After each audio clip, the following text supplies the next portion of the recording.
Hello and welcome back to the KCC channel. I'm Rob and I hope you had a wonderful holiday season. Welcome to 2024. Today I have 3 stories for you from the Malicious Compliance subreddit. Before we start that, make sure to check out my website dangly3d.com where you can pick up your own Carmen Chameleon KCC channel mascot. And yes, it comes complete with cookies. There's a whole bunch of cute other creatures on there as well. Check it out at dangly3d.com. On to today's stories, let's jump right in. This story comes to us from the Vinaya. Work tried to punish me, it backfired. Back in maybe 2006 to 2008-ish, I was a tax associate at the most well-known tax service in North America. I did very well in the class you take, which determines your eligibility to be hired, as well as teaching you how to do taxes, and was hired. I bounced from office to office as newbies do, and I was doing well enough that I was always the first to be called if a shift needed covered. After my first season with them went so well, I was invited back for the next year, and the class was free because of the invitation back. In case you wonder why the class is every year, it's because tax rules change every year, and we have to keep up. Shortly after the class was over, which I aced, I was approached by the lady who ran the district. She wanted to open a seasonal office in a Walmart 50 kilometers outside the city I worked in. She wanted me as a primary associate there, in part because I'd done so well the previous year, in part because I'd aced the class, in part because of my background in security, and in part because I lived 20 kilometers closer to this Walmart than anyone else on staff. I wasn't to be a manager, but I was going to be the only full-time associate.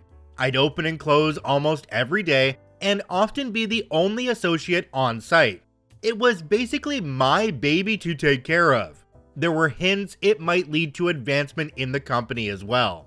I was pretty excited at the opportunity. At first, everything was great. The Walmart staff liked me, the customers liked me, my boss liked me. I was blasting through customers. Only maybe 5 people walked away due to having to wait out of the few hundred who approached my little office beside the produce section. 2 months in, right before the tax season really heated up, I had a weekend I'd booked off the same day they'd hired me. I was going out of the province to see family. Trip had been set long before they hired me, and I'd made it quite clear I wasn't going to be around.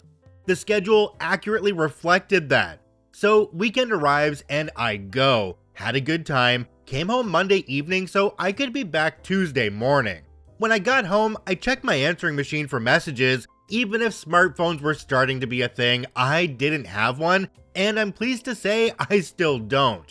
There were 3 messages. 2 from my boss, the district lady, and 1 from the scheduler. I don't remember everything word for word, so I'll paraphrase. Message 1, Saturday morning, approximately 7 a.m. Hi OP, sorry to do this to you, but we need you in today. Employee X, who we scheduled to replace you's car broke down. Message 2, Saturday afternoon, approximately 2 p.m. I'm very disappointed in you for not responding to me and not showing up. I'll be making some changes.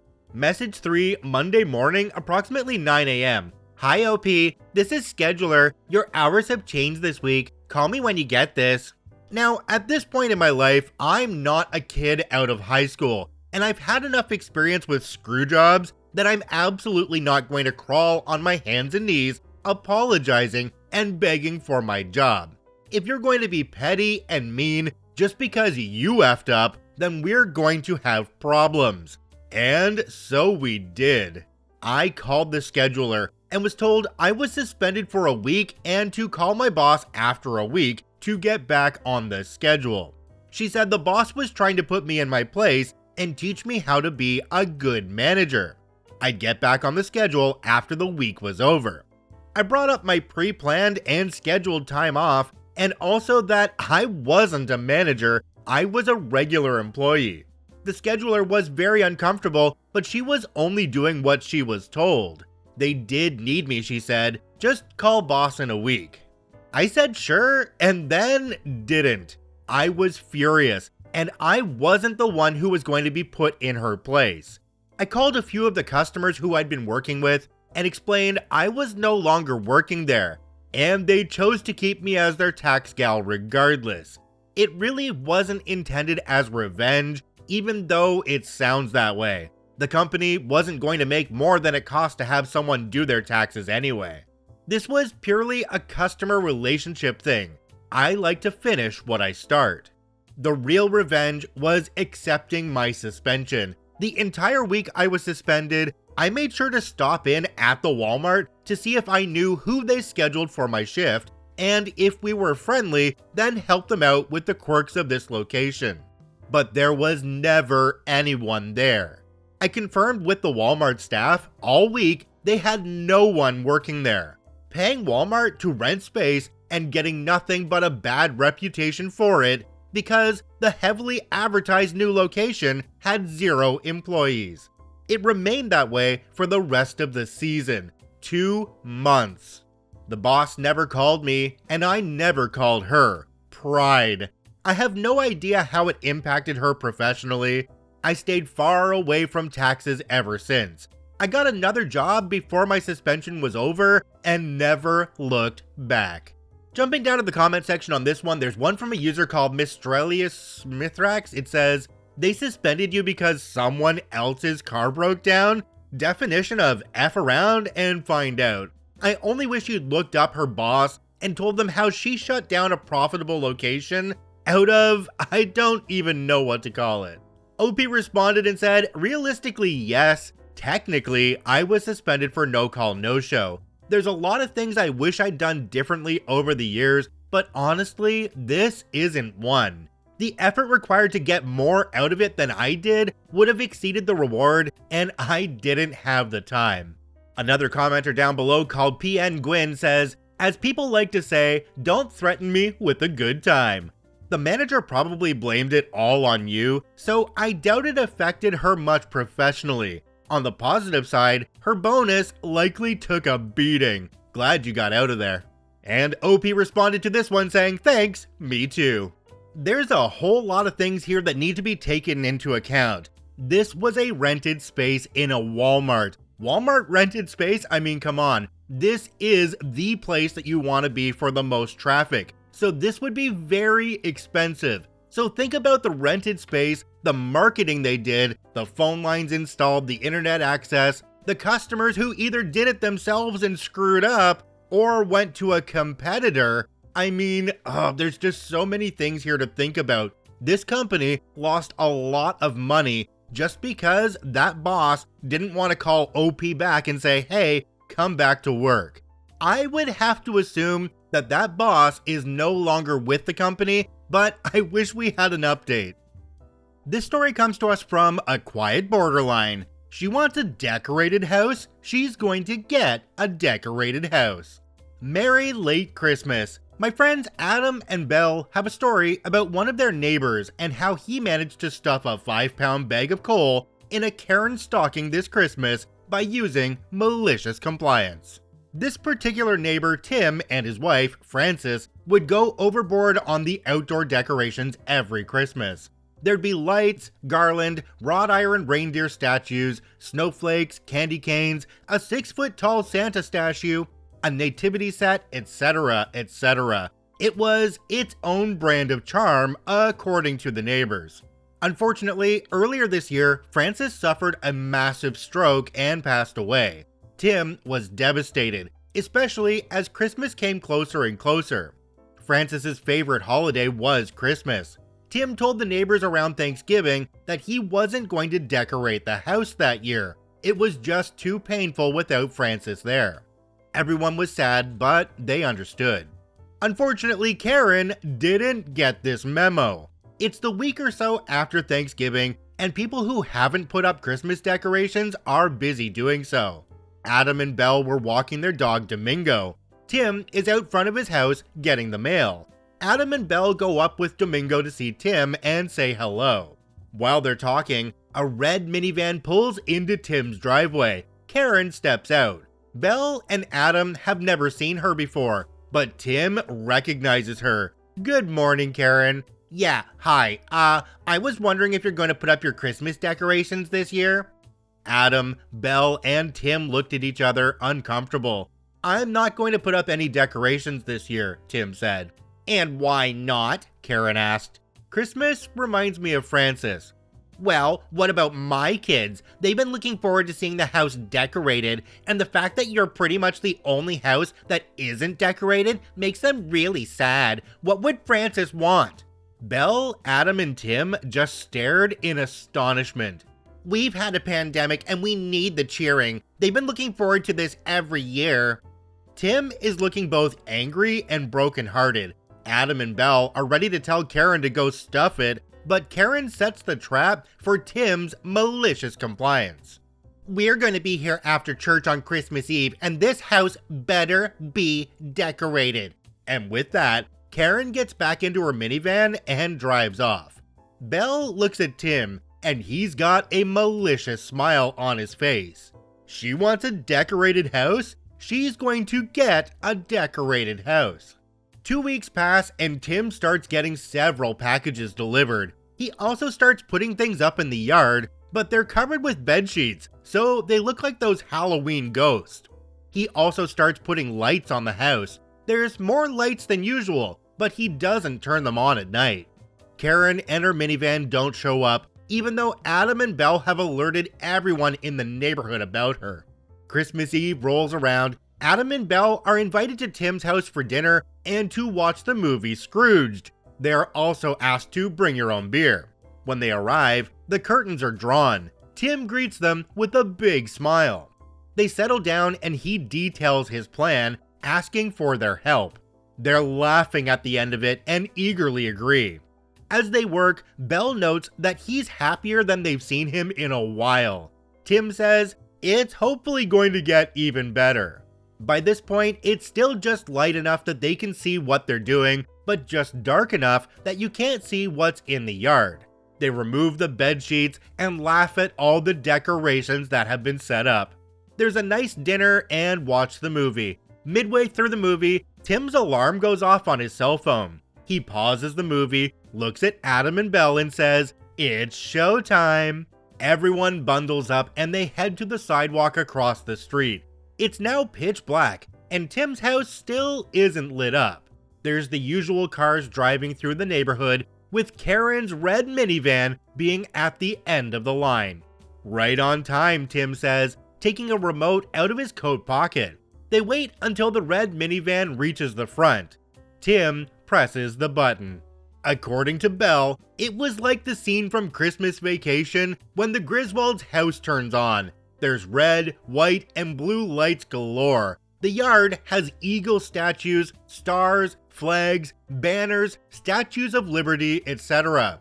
In the windows are lights that look like exploding fireworks. Tim grins and presses another button. All of a sudden, Star Spangled Banner begins to belt out through several speakers placed throughout the yard. As Adam, Belle, and Tim are laughing as the minivan stops and parks, Karen gets out of the driver's seat and storms over to them. "What is that?" she shrieks, pointing to the house and looking about ready to blow a gasket. "It's my salute to all nations, but mostly America," Tim said. "Don't you like it?" "It's Christmas," Karen shouts. "I wanted you to decorate the house for Christmas."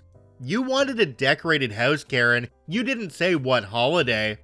With that, Karen flipped them off, got back in the minivan, and drove off. Tim turned off the music and lights and they headed back to Tim's house to finish Scrooged. Tim told Adam and Belle as they were leaving for the night, "I think I'm going to decorate my house like this every Christmas." Francis would have gotten a kick out of it. Jumping down to the comment section on this one, there's one from a user called Dry Faithlessness 527. It says, "Oh, I could see this with a different holiday each year. Alternate years could celebrate obscure holidays. Karen would be apoplectic."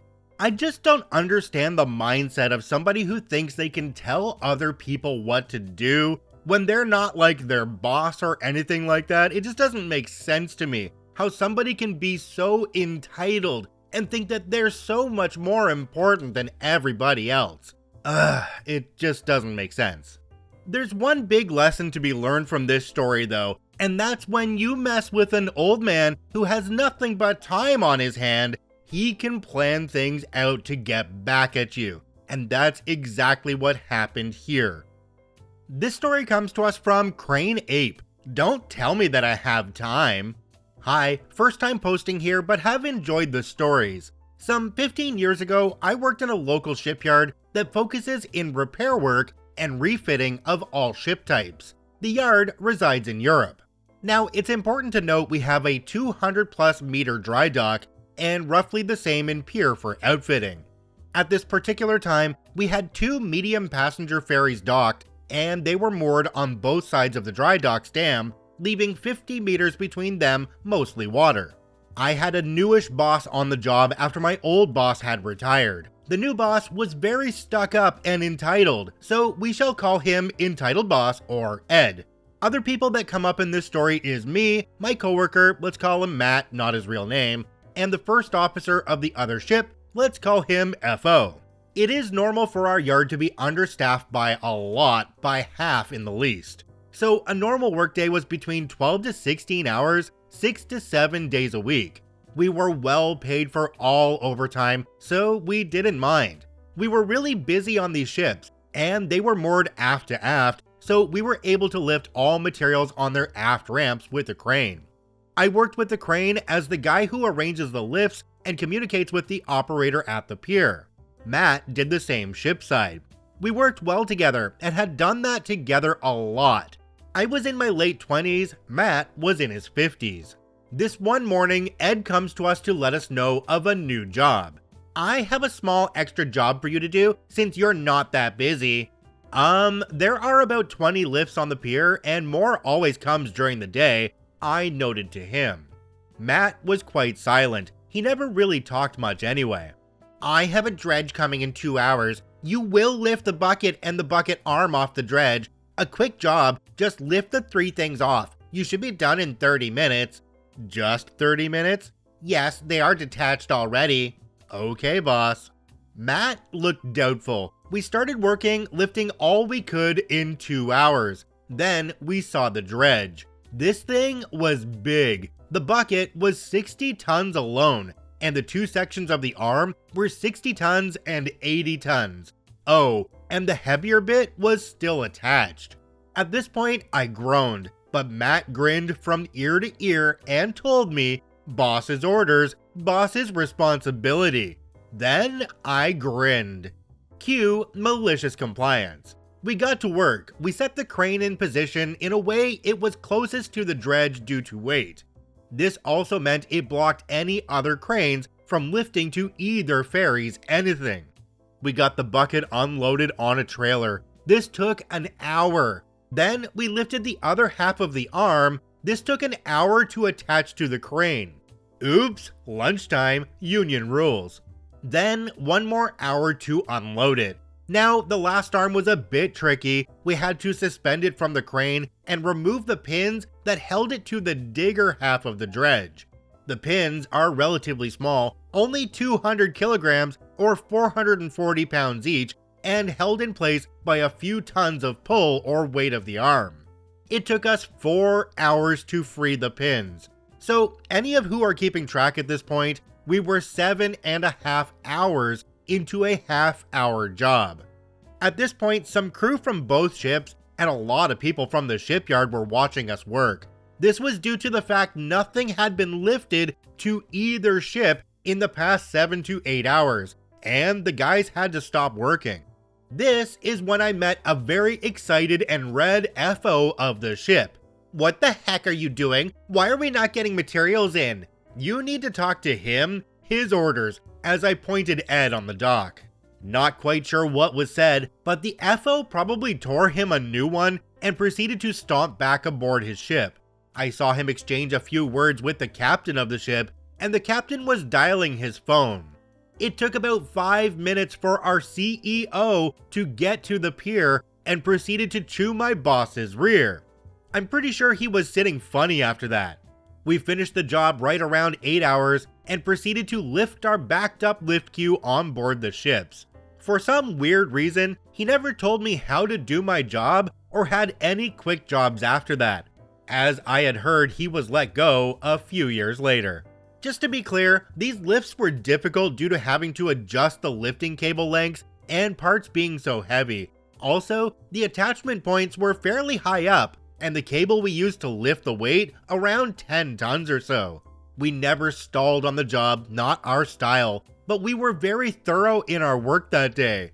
Also, we broke a winch pulling the other pin and had to get a new one. This took some time and explaining. Jumping down to the comment section on this one, we have one from a user called Reddit Admin Are Morons. It says, "It's just a quick job," said no one who actually knows what they're doing ever. OP responded to this one and said, oddly, he had been in the same position in another shipyard for 10 plus years. Got fired, go figure. There is literally no hurrying when you're lifting things that are that heavy, because one little mistake is life and death. That much weight, there's just no question about it. If that falls on a person, that person is gone. So you take all the time you can to make sure you're doing it the right way. OP and OP's coworker did things exactly how they should have. And that boss, who told them it was only going to take 30 minutes, well, I don't know how they got to that position, even after working in another yard for 10 plus years, because they obviously have no idea what they're doing.